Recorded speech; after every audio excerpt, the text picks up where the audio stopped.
Hello, everyone.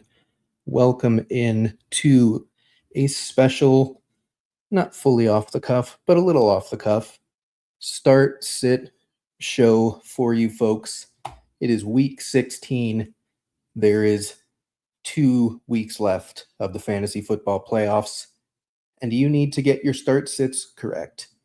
And we're here to help with that. So, without further ado, let's get right into the show.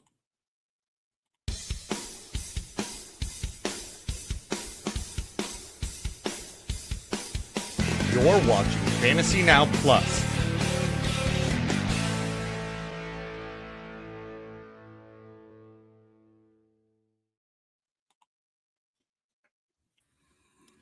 What is up, everybody?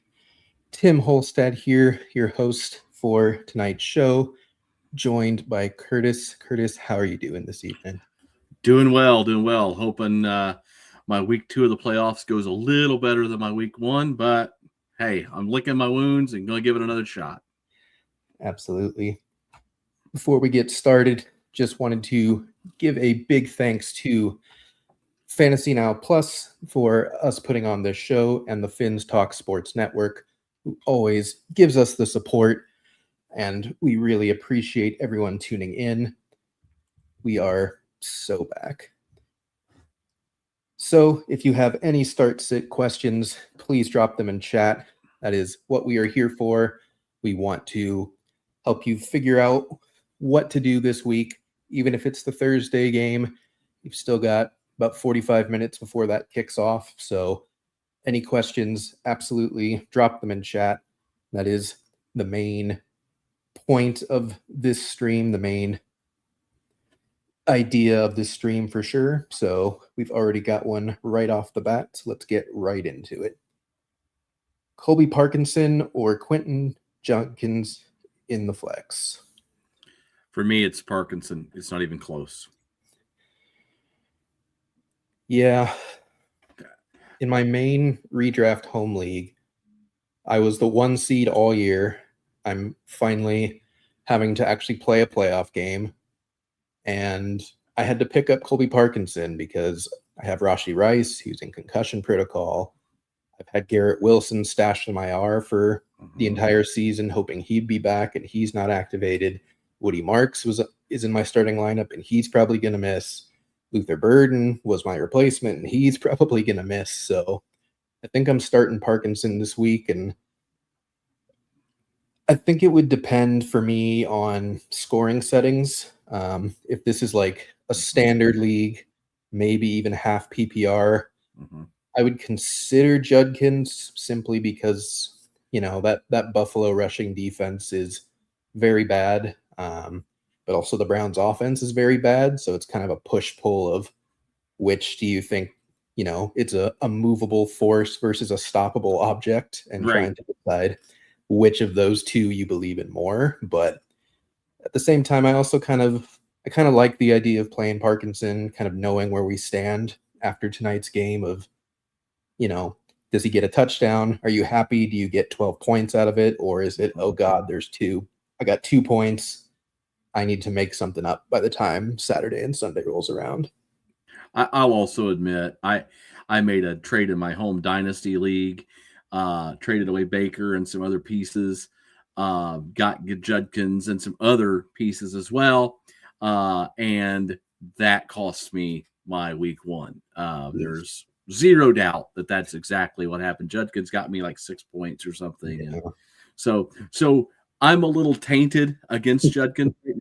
So I would go Parkinson, but I also think it's probably the best call as well. So I think if you're a little bit higher PPR, full PPR, any tight end premium, I would go Parkinson. Or if you just want, we're here to have fun. This is all about fun. So if you want the fun of sweating something tonight, I'd say go Parkinson. But I think they have similar ceilings, and maybe Judkins' floor is a little higher, but not really provably so, where I'd say it's definitely Judkins or definitely Parkinson. So definitely keep that in mind. Next question. What is up, Cap for Life? Need 4 between Zay Flowers, Cortland Sutton, DJ Moore, Harold Fannin, Dalton Schultz. Full PPR, 2 wide receivers, a flex, and a tight end needed. Definitely. Really, it's all but one, right? I'm seeing 5 here. Yeah, it's basically, is he flexing a tight end or is he flexing one of the 3 wide receivers?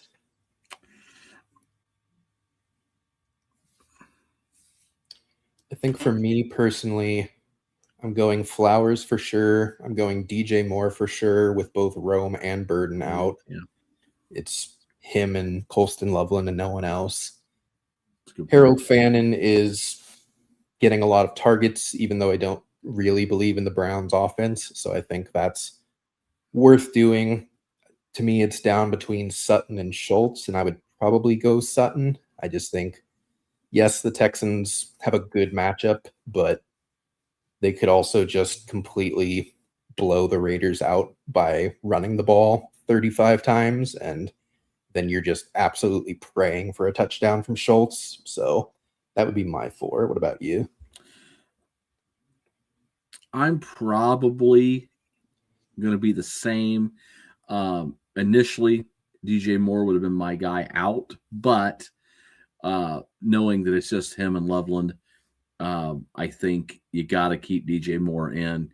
I'm probably between Sutton and Schultz as well. Probably going Sutton.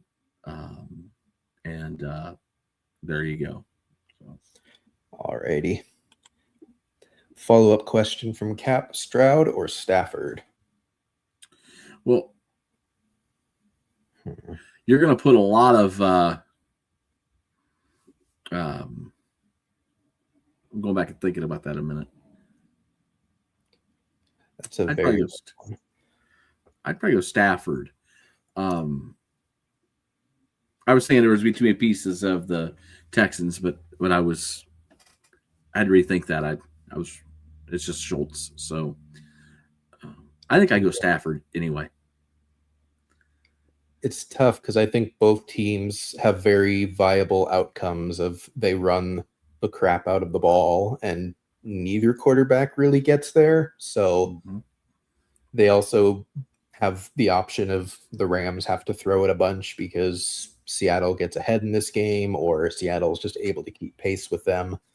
And it's, division matchups, even when it's good defenses, sometimes division matchups just are insane. And then you're like, well, I'm dumb. Why didn't I play Stafford? So, but the Thursday night game is also a crapshoot. I try to stay away from Thursday night games usually, but we've had 2 or 3 this year that have been like, wow, I didn't see that game coming. That was a high scoring game. It was a great game. Yeah. Atlanta last week. There was a lot of points scored between Pitts and Cousins and Bijan. Yeah. And Stafford is missing Adams, so it's a bit more like Puka and hopefully Parkinson, and that's it. I think I would kind of go the same answer that we did for Judkins and Parkinson of if you want something to sweat tonight, I would go Stafford. If you would rather keep all of your chips for Saturday and Sunday, I think going Stroud is perfectly viable. I think they have similar floors and similar ceilings, so it's really just kind of emotionally what feels better for you. If you want to know how many points you score at quarterback after tonight, then I think Stafford's the way to go. But I don't think it's a clear, have to play one guy or the other for sure. I'd agree with that. We appreciate you, Riley. Thanks for popping in. Should I keep Patrick Mahomes in a keeper league next year? Depends on how cheap the keeper would be. If we're talking you've got 20 rounds and he's like an 18th round pick, then sure. If it's like a 4th round pick or like a decent chunk of fab if it's an auction, then I would not, because I don't know how fast he's going to come back from that injury. I think it also depends on what your keeper rules are. Yeah. We have a home league here where we have offensive keepers where you can only keep one of a certain position. Mm-hmm. Unique rules. Again, what are your other options? Yeah. Do you have in that type of setting?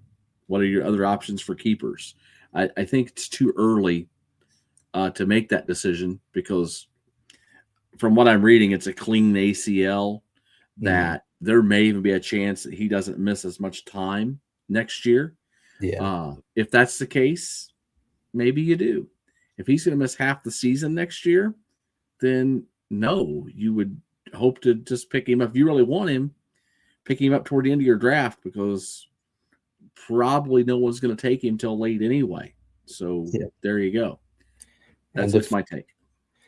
Totally agreed. And, if it's one quarterback, do you really want a second one just sitting on your bench all year or clogging an IR spot? So I don't think it's a bad keeper, but I definitely, if you have context that you want to give us for like a better understanding of that, like happy to continue to talk through that. But just off of face value alone, I would say it's very price dependent.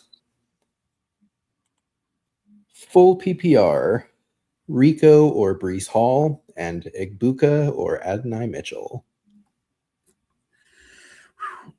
Mike Evans sure jumped in on the Igbuka train. Now, Igbuka had been falling off from an Igbuka person. I've got several shares. So he'd fallen off the last few weeks, but Mike Evans showed he's still Mike Evans. I don't know what that's going to look like 2 weeks now. Do they balance out a little bit,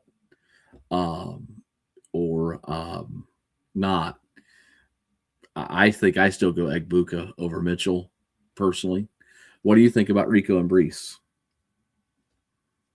I think Rico recaptured the backfield pretty definitively last week. You had the one weird Chuba was the main back against the Rams week, and then Chuba kind of just took the back seat and just the passing down work again last week. It's a game that the Panthers absolutely have to win. Like, it's a must-win game against the Bucs. It's more or less for the division, although they do play twice in the next 3 weeks. But whichever team loses this is kind of in a bad spot. So I think Rico probably has a safer floor.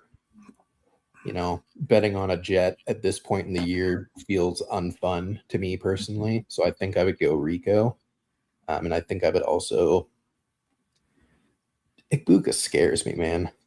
Like, there's talk of Jalen McMillan taking some of his snaps. I think the coaching staff recently reported that Igbuka's kind of hit like the rookie wall this season, and that's kind of why his play has faltered as it is. And you've got Evans back, and now Godwin's back, and now McMillan's back, and it's a four-headed monster for a quarterback that's not even playing that well in Baker. Like, Baker's really struggling as of late. So I could definitely see Adonai Mitchell doing better than Igbuka. I think I would base it off of if you're favored or an underdog in your matchup. If you're favored, I would probably go a safer floor with Igbuka. But if you absolutely need to crush and it feels unlikely, I would rather take the upside shot on Adonai Mitchell. I agree with that. I think the floor to ceiling for Igbuka is much smaller than Mitchell. I think Mitchell's floor might be lower potentially, but I think the ceiling is much higher than Igbuka's right now. Yeah. Originally, I would have just been absolutely not with Mitchell, but Cook did hyper target him last week, and that does make me feel a little better about it. He's obviously just the receiver they want to look at. So yeah, that would be my answer. Do you have a similar take on Rico versus Breece Hall? I'm still not sure on that Panther backfield. The coaches just kind of throw us some wrenches. I'm not even sure it's the hot hand at times. I don't understand some of it. Yeah. And Breece is, the Jets haven't looked good at all in any aspect of the game. I need Breece to do well. So I would like Breece, but I probably go Rico. But I think it's close. I think that's close to me. Yeah. Alrighty. What is up, sexy? 2 running back, 1 flex between Woody Marks, RJ Harvey, Amarian Hampton, Rico Dowdle, Kenneth Gainwell, Terry McLaurin. Oh boy. I think Hampton, RJ Harvey. What do you think? Yeah. Harvey stands out as long as he's healthy, which I think he practiced at least limited today and possibly even in full, if I don't remember off the top of my head, but he's active and it doesn't super sound like he's going to miss. So in that case, I think Harvey's a must. I think Hampton's a must. I would kind of agree out of this list. Going back to our last conversation, Rico is okay, depending on how many touches he gets. But I think Hampton is going to get them. Yeah. Harvey is going to get them. I think those are the 2 running backs out of this list. And I think the flex, I don't know what you think, but I'm probably going McLaurin. Let's see. I need to remind myself of all these matchups. I'm kind of sitting here with my mind open and thinking about who do I have out of this list and what team do I have them on. Let me go look and see what the matchups are. So, but Gainwell has looked better than Warren as of late, and they play the Lions, so they're almost certainly going to have to score. The question is really like how much of that will be because Gainwell is playing and how much of it is just like, oh dear God, we're down 24. Right. So, it could work, but Gainwell feels very sketchy to me personally. I agree. McLaurin has the Eagles this week. I mean, not a great matchup for him. No. But not awful though. No. I think he's looked better when he's played with Mariota this year. Another been a limited sample because you haven't had McLaurin and really he hasn't been around for a ton of games with Daniels or Mariota, but I think he's looked better with Mariota. I think the whole offense has looked better with Mariota this year. Yeah, which sucks to say, but it has kind of been true, especially for fantasy. The fantasy production has been a lot better with Mariota at quarterback. So I think I would go McLaurin as well. Woody Marks probably isn't going to play, so I don't think he's in contention. He didn't practice again today, even though they're claiming he could have gone back into the game last week. Right. Yeah. His body is now saying otherwise. So I think it would be Harvey, Hampton, and then McLaurin. I could see Dowdle if you really don't feel comfortable about McLaurin, but I would, again, probably like if you're in a standard league, maybe half PPR, then I might lean Dowdle. But if you're full PPR, anything that favors receptions, and I would go McLaurin in the flex for sure. Saints defense or Seahawks defense? That is a very automatic Saints for me facing the Jets. Oh, yeah. Yeah, we've already talked about that Jets offense a little bit. So, yeah. And just, I know it's the Seattle defense, but it's also the Rams offense, and like great It's offenses. Thursday night. Yep, great offenses usually beat great defenses. So, yeah, I would probably go Saints there. Again, unless you like really, really just want to watch something on Thursday, but Right. don't think you have to. I think the Saints are one of the better streaming defenses on the week for sure. Agreed.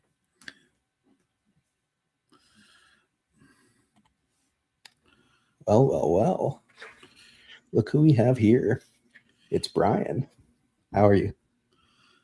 You're muted first, so that's a great start. Maybe he had the problem I had initially too, because some mics are all kinds of crazy. In the meantime, let him get settled up. Justin, why you shouldn't sit Lamar for Jacoby Brissett this week? I think you should sit Lamar for Jacoby Brissett. I 100% agree. I mean, the last show we did, someone pointed out that Jacoby is almost guaranteed for 18 points. He is 18 points standard scoring, period. He's way more than that most weeks, but his floor is 18. I'll bet you can find some games with Lamar that he wishes he had 18. I don't even know if we have a Lamar over 18 week this year. Do we? Yeah. It's been a while. It's been a while since we got one. I know. Like, hey, my leagues all have some crazy quarterback scoring, and there were probably weeks in my scoring he didn't get 18 points. Yeah, Brian and I are going to talk about this on our DFS show later. It's just he's been over 20 points on DraftKings like every week. He's been a starter this season, literally without fail, and it has not mattered the defense. It has not mattered how many weapons he's been down. It has not mattered the situation. He's just putting up fantasy points. He's just the cash king, honestly. Like, really, he just lost into every roster. He's somehow always been. This is not a DFS show, so I'll just be quick. But he's always been pretty underpriced for what he can do, and yet he still performs amazingly. Like, including against Houston, no matter the matchup, just like 300 yards, 3 touchdowns, easy. Doesn't matter the picks. He just gets it done. Yep. Is he their starter next year? He should be. Yeah, he should definitely in consideration. Definitely going to be a competition. Yeah. Mike Evans is about to get 250 yards this week. I think the pace he needs to get to 1,000 is 235 every week for the rest of the season. I wouldn't be surprised. Well, I would be Light at 235, but Mike Evans. If they weren't like firmly in a playoff race, I would give more credence to it. But because they're, fighting with the Panthers of all teams just to win the NFC South, I don't know that they're going to care that much this year. I don't think he cares either at this point in his career. I mean, Justin's got some questions too. Maybe he should just join us. For the crowd. Yeah, that's correct. No, we're saving that for the Sunday morning. Section there. There's just going to be so many of us. We appreciate you guys as always. Bills defense or Saints defense? Against the Browns or against the Jets? I don't know that you can go wrong with either one, right? With those matchups. Yeah. That's exactly my feeling. It's tough because there's not even like a defense that feels like it's more of a higher upside. I would go, I guess, depending on your scoring, I would lean towards the Saints defense purely because, well, maybe that's not even that true. The Saints are home, and so that can usually help. I don't know how well Brady Cook has ever traveled, in his. I guess no, I think it was home previously against the Jags, but they got blown the heck out. So, the Bills are a better team overall. Like, I do think they're going to give Shedeur Sanders a horrible time. So, yeah, I don't know. I think the answer is kind of both. Flex one. I wish Sleeper would let you do that. That would be such an interesting league if you could play a defensive flex. Yeah. I will just totally defer and say I'm an IDP guy. I try to stay away from team defense. I just think it's boring. So that's fair. So the answer is neither. Go get in a real league with IDP. Yeah, if I were to pick an answer, I'm just gonna go Saints because Brady Cook. I've seen nothing. I've seen a little bit from Shedeur Sanders. I guess that makes me like worried, but I'm not too stressed. Right. Yeah. The only thing that is in my mind is that the Bills and Browns are going to be in the weather. It's probably going to be bitter cold again. Saints are going to be indoor in a dome, so it is the Jets, but it is also indoor in a dome, so there's not as much randomness to throw into the equation. So I think the Saints are probably the better pick. Welcome in to a special, Someone. not fully off the cuff, but a little. I'm not sure what just happened there, guys. I'm sorry. Show for you folks. You're all good. It's the PPR wide receiver 2 and the flex with Michael Wilson, Christian Watson, Michael Pittman, Mike Evans, DK Metcalf, and Cortland Sutton. And he's worried about Marvin Harrison being back for Michael Wilson. Well, Jordan Love, I believe you have the full power to make Christian Watson a great start, if I'm not mistaken. Yep. So I believe that one's up to you. You can do some soul searching on that one. You're playing Michael Wilson, I think. But definitely for sure. I don't know. I don't know either. I mean, without Marvin Harrison, absolutely Wilson is right there. But Brissett, I mean, maybe. Yeah. Is Harrison for sure back? Did he practice today? I think he's practicing at least. I don't know if he's. I also don't really know the injury. It's just been kind of like this nebulous. His heel is injured, whatever that means. Like, I don't know if it's a sprain or a fracture or what's going on with it. He just like came back and then immediately left. But also Michael Wilson had a terrible game when Harrison was on the field. So I don't have faith that the Cardinals coaching staff is smart enough to see what Michael Wilson is doing and be like, we should keep him in that spot and we should put Marvin Harrison somewhere else. Bingo. I think we can eliminate Pittman too. I mean, I haven't seen anything out of Rivers. I mean, it was a great story. It was a shocking game. But I didn't see anything out of him that makes Pittman somewhere to go with. Yeah. Mike Evans and Christian Watson are probably the two I go with. Yeah. I think Mike Evans is for sure for me. If Watson's healthy, I'm interested. Yes. I can't guarantee that he's healthy. I thought he shattered his collarbone on the hit, but apparently he just injured his chest to some extent. So that's at least good news in the short term. But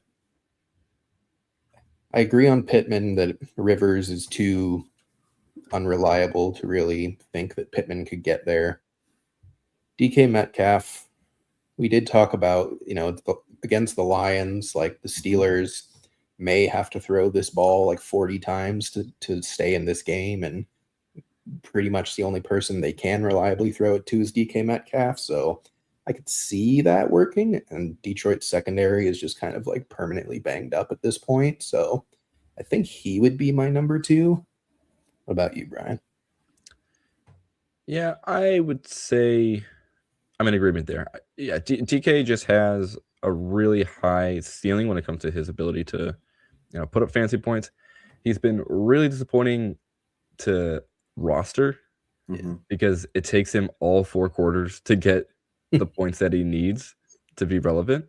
So, it's not a great viewing experience. But yes, Tim, I think you're absolutely correct there. This game is going to be a back and forth one. Lions are fighting for their playoff life, shockingly, and the Steelers will want to continue to win games to make sure that their seed is the best they can get. So, yeah, I would play Evans and DK Metcalf. Yep. I would say Sutton's probably third place if you need a third person, in case I'm reading that wrong, and you need 2 wide receivers and not a wide receiver too. So I would put Sutton as third for me. Watson off of injury is a little too, in a cold divisional game, is a little too iffy for me right now.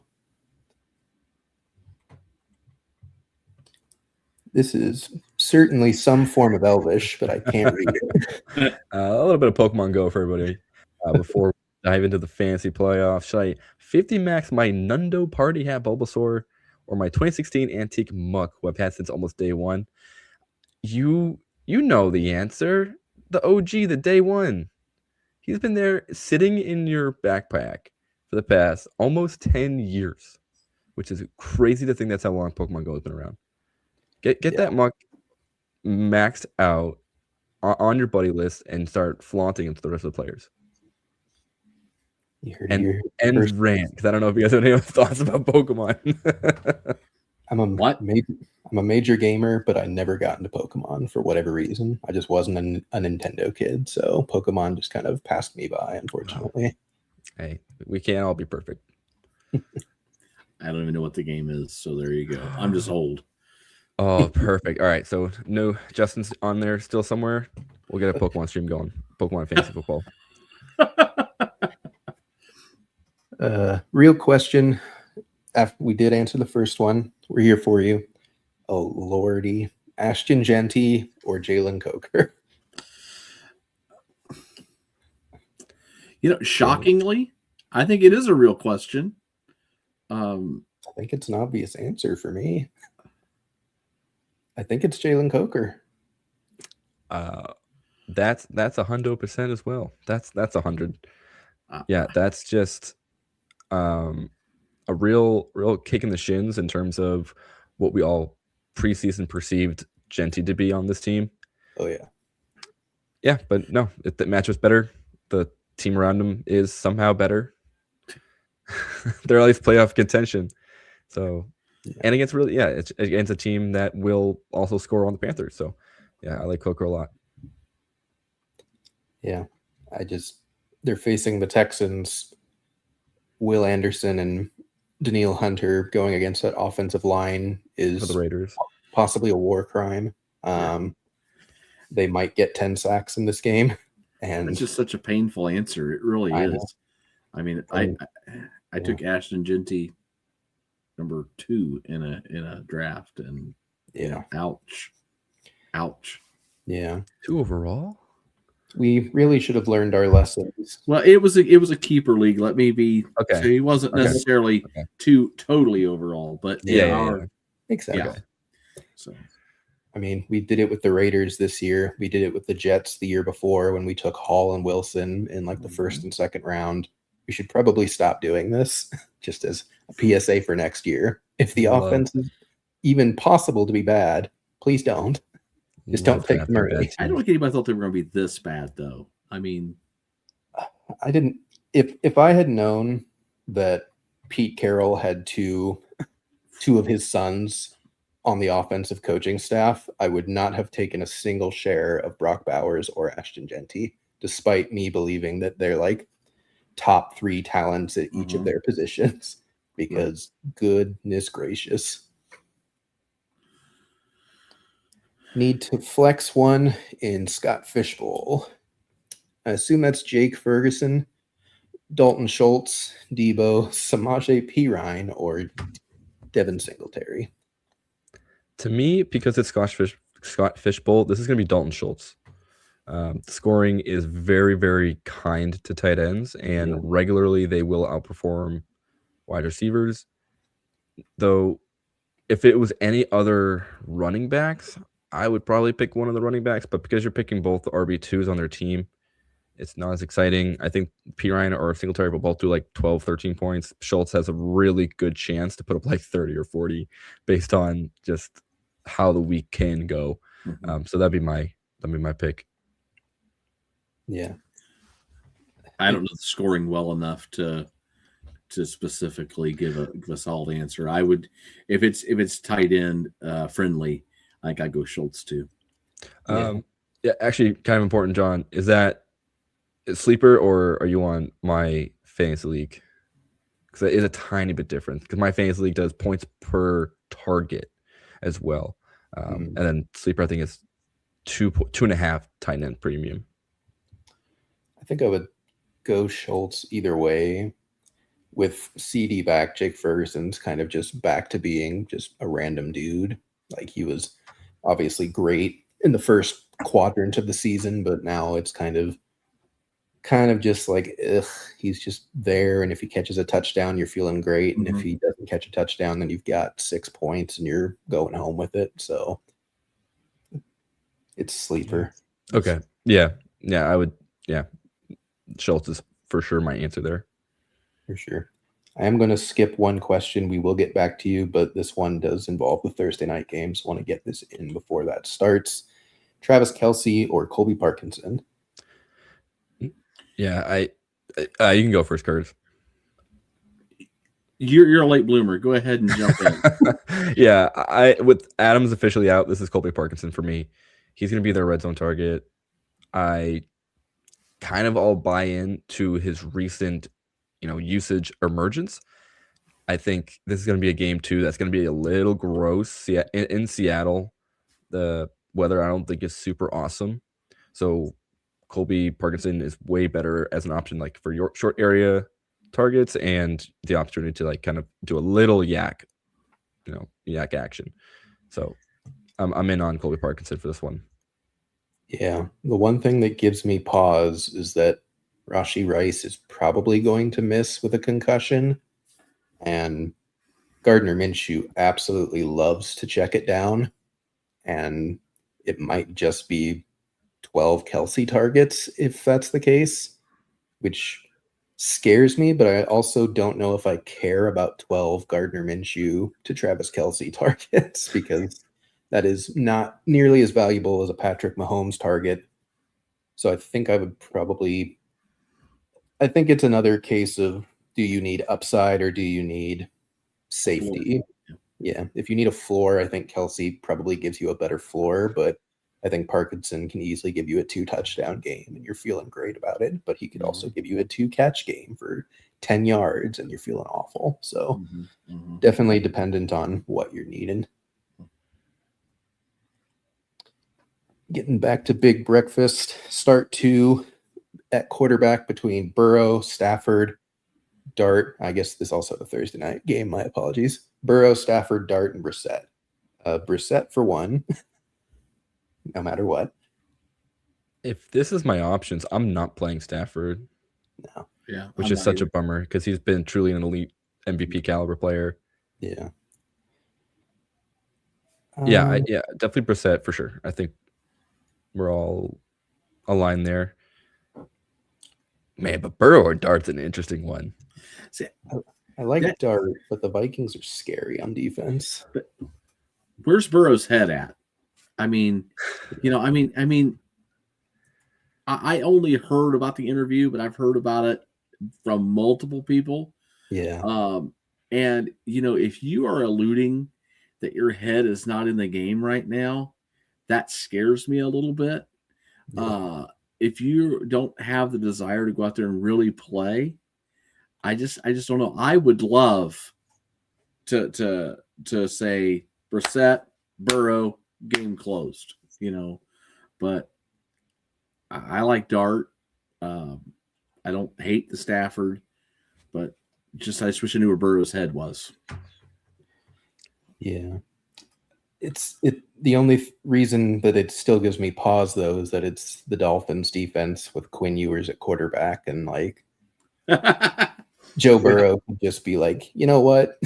I hate this season. Time to put up 400 yards and 4 touchdowns and just absolutely scorch earth on it. And like Dart is fine. Like Dart is a very safe floor again, but I think if you're shooting for upside, and you already have a floor in Brissett because he's just giving you 20. So I think with your other pick, I would go Burrow because he can give you 50 if he really wants to. And this is the type of defense that he could absolutely do that to. Yeah, and last thing I'll just add is just that the Minnesota defense is good, like Tim just said, but they're going to be really aggressive against Dart too. So, be wary of the turnovers on the Giants. Yep. Jason Myers and weather concerns or the Bucs kicker? I would go who's Bucks nameless, kicker. who I don't remember who they are.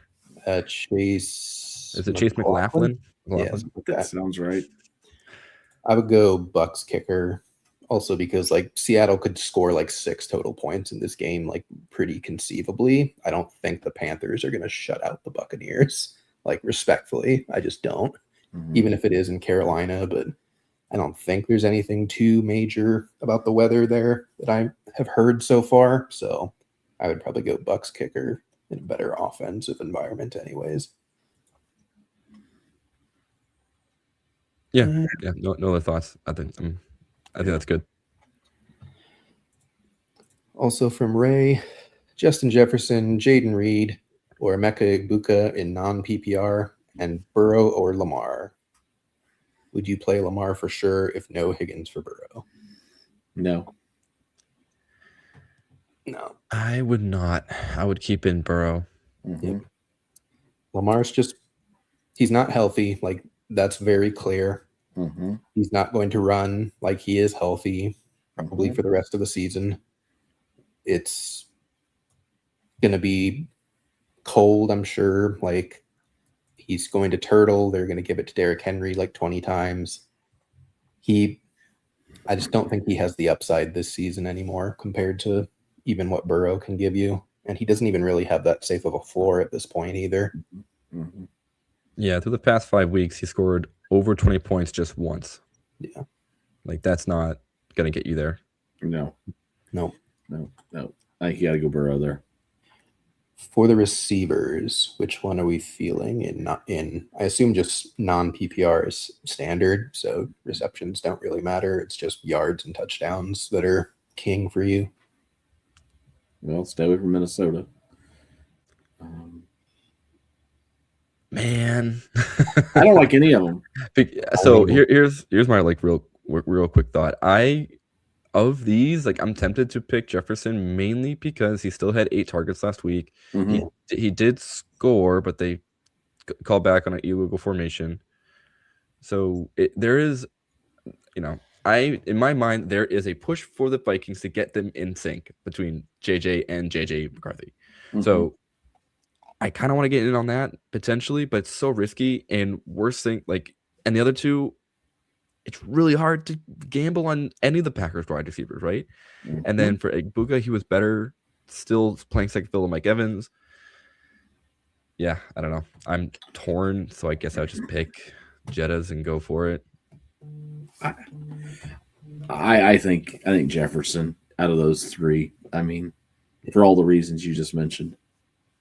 Also, like, how personally stupid would you feel if you had Justin Jefferson on the bench and he went off for 40 points and you're like, of course he did.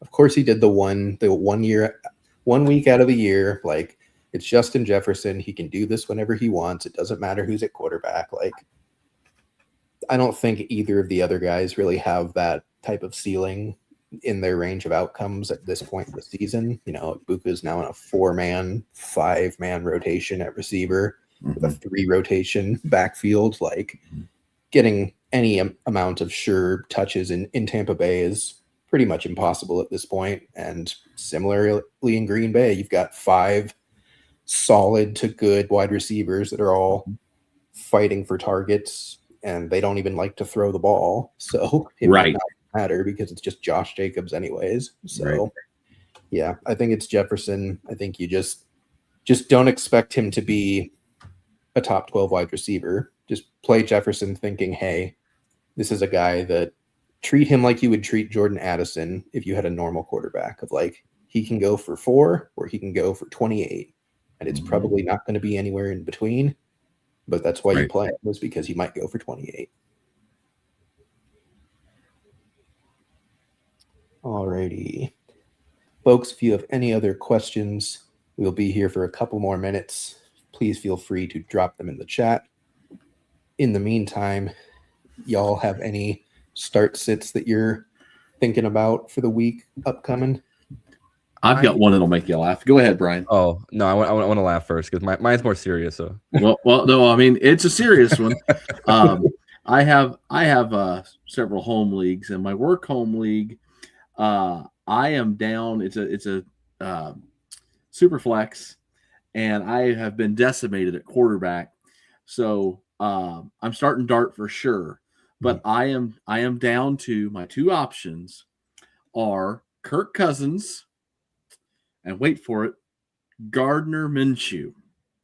I'm going Cousins, but I mean I don't love it. I actually think Minshew could be okay, but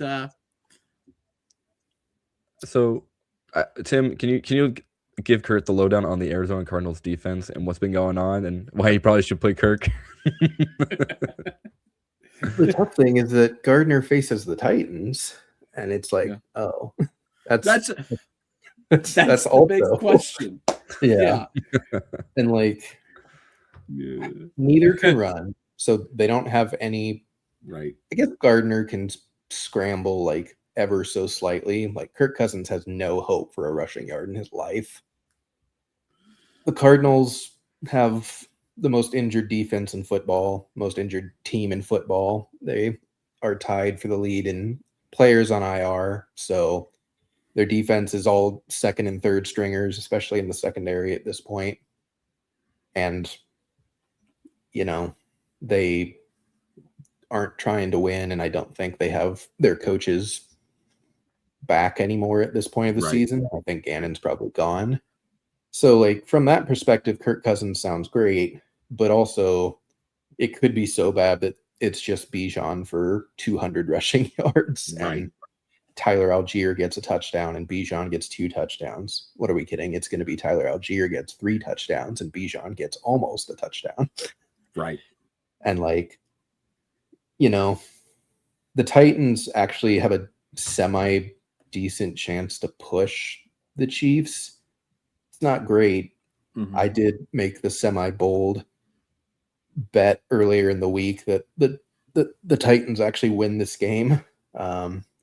So I would probably still go Cousins, but I do think it's very close. And I think I'm just going to use my typical cop-out answer of the episode of like, depends on what you need. Do you need ceiling or do you need floor? Because like, I think Cousins has a higher ceiling, but Minshew probably has a better floor.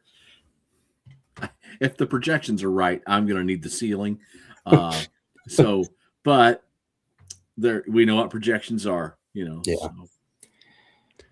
I was a little late to the party. I was going to ask, should I play Blake Corum or Justin Jefferson in my home league? I would have played Jefferson. Yeah, I think I would have too.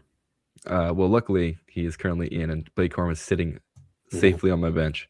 I'd say you're probably made the right call there. I mean, the one thing that I started to say earlier is when you're talking about Justin Jefferson or anybody else that's been that top tier elite guy. Yes, he's having a bad season, but it's fantasy playoff time. If you got him, and there's any question, if you put him out there and you put them on your bench and they go off, you're gonna want to puke for the whole off season. I know it's gonna be like that. I think that is just one of those things that will just be burned into your brain too, of just like, what was I doing?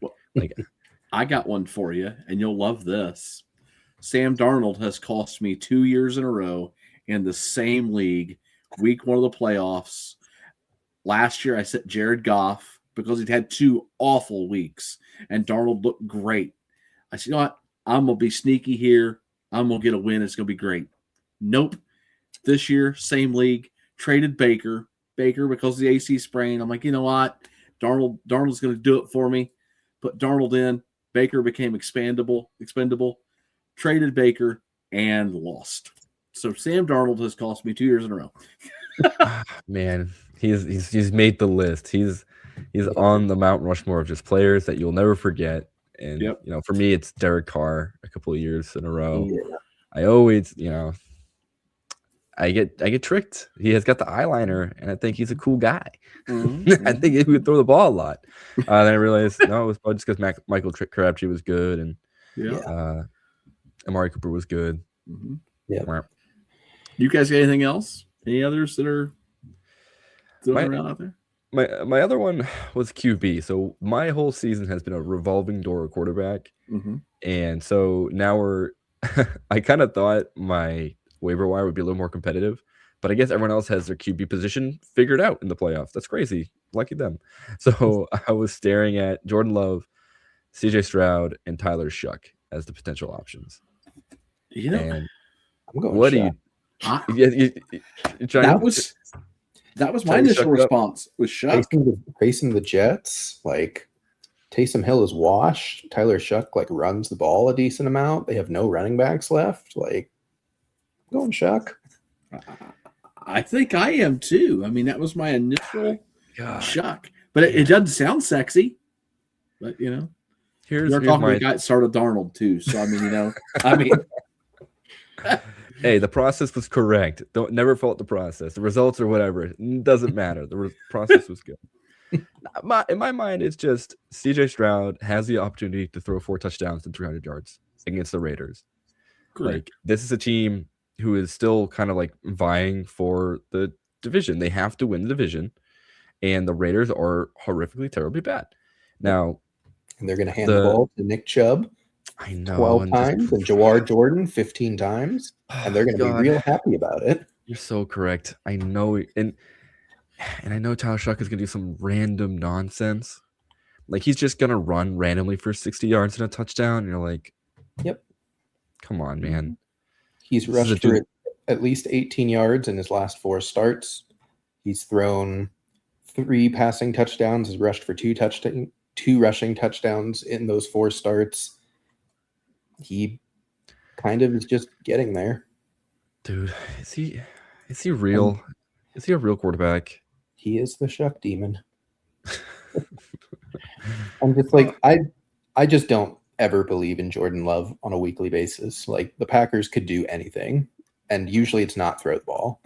So, like, it's a cold divisional game, I think on Saturday, if I remember correctly. Like, they're not going to pass. Like, doesn't matter how many weapons you give him. Jordan Love's just like, nah, Josh Jacobs time. Or down there somewhere and he gets picked. Yeah, it's like, I have an idea. 75-yard arm punt. Oh, it works all the time, 60% of the time. Big question from John. Need 3 of Marvin Harrison, Xavier Worthy, Jaden Reed, Ashton Genty, Jacoby Myers, and Jordan Addison. Oh boy. Full PPR. Definitely Myers, no matter what. Yes. I like Xavier Worthy if Rice is going to miss. Yes. That's an excellent call. But also Gardner Minshew. Correct. You're not going to get the deep ball. Well, yeah, maybe you will. It might get picked, though, too. I don't know. Not Genty, unfortunately. Man, what a crazy sentence. Yeah, I mean, I want to say Genty, but my brain says, no, dummy. No. I mean, at least it's Geno Smith this week and not Kenny Pickett. But I don't know. Does it matter? I mean, it mattered a little bit. Like, last week was just pure garbage. Like, nothing. 65 yards, right? Yeah. Like, against an Eagles team that could not be less bothered to try, and they just blew the tar off of them in a quote-unquote revenge game for Kenny Pickett. Like, nothing. Like, Geno Smith at least can, when he doesn't have a circus in his front, like in his coaching staff, he can at least run like a semi-decent offense, just not this year with this line. But I still don't think I go Genty after all that. I don't like any of the other 3. I mean, I really don't. I mean, I've told you my feeling on Genty, where I'm at with how many shares. If it's me, I probably plug my nose and put him in there. But if we're offering real advice, I don't like any of the 3. What other options you got? Cut them all. Yeah, I mean, Marv to me is the last third one. Yeah. I mean, it's not going to be Michael Wilson, but it's probably going to be better than Kyler version of Marv still. So yeah, 6 for 6 for 60 and you hope for the touchdown. Yeah. And that's probably better than you're going to get from the other 3. Yeah. So, yeah, I think Myers, Marv, and you can make the coin flip on Worthy or Genty, I think. I don't think Reed is playable right now, and I don't think Addison is playable, even though McCarthy has gone from historically bad to just bad the last couple weeks, but it's still just like he likes Jalen Naylor for some reason and not Addison, so Addison just kind of also taking the back burner so far. Right. Alrighty. Any other start sits you guys are facing, or do we want to get out of here and let folks watch the Thursday night football? Yeah, I was gonna say we can hang out for another minute, but I think looks like we've covered a lot of good ground. Yep, we appreciate all the questions, folks. Alrighty, guys. Well, that is going to do it for our Thursday night football start sit show. We appreciate everyone tuning in. We appreciate Finn's Talk Sports Network, Fantasy Now Plus. And just as a little sneak peek, we will most likely be having a very similar stream tomorrow. So keep an eye out for that. Probably going to be a little bit later tomorrow than this one is tonight. But if you have other questions or something else has popped up on the injury report and now you're second guessing yourself, join back in. We'll be here to answer questions yet again, and we will look forward to that. All right, gentlemen, I think that'll do it for us tonight. We appreciate y'all. Have a great rest of your weeks. I hope everything goes your way in fantasy, and let's win these championships, guys. Good luck, gentlemen. All right. Peace. See ya. Thanks for listening. Be sure to like and subscribe wherever you watch or listen to podcasts. We'll be back next week for more ways to win your league.